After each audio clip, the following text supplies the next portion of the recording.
On the day that they open the border, I'll be there at midnight. Families eager to reunite, planes ready to take off, and businesses cautiously optimistic. Many are waiting for more details as the American border is expected to open to Canadians in just weeks to those who are fully vaccinated.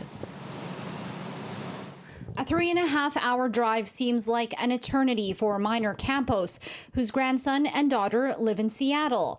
Campos says while a land border reopening to Americans allowed his family to travel to his Coquitlam home this summer, he's mostly been watching 3-year-old grandson Camilo grow up through a screen.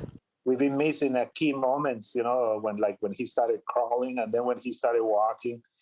And we are glad that we have the video conference now. Meanwhile, a Seattle tourism group wants to see a flood of British Columbians in the city. There's going to be a real clear path, for coming back down to Seattle and into the U.S.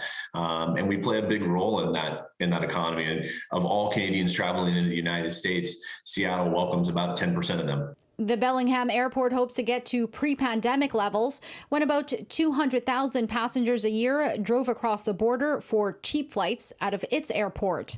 But there are still several details to be announced. A negative COVID-19 test won't be needed to enter the States for fully vaccinated travelers, but it's unclear if they'll need one to get back to Canada.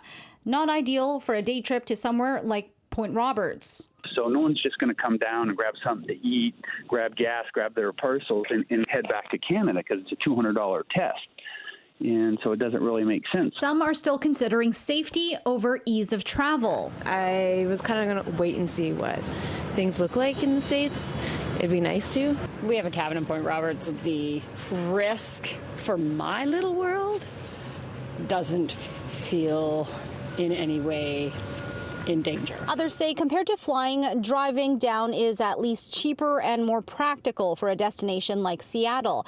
And at this point, a test is worth a family reunion. If we have to do a test, down in Seattle or at the border on the way back, we don't mind. In Vancouver, Laderas, City News.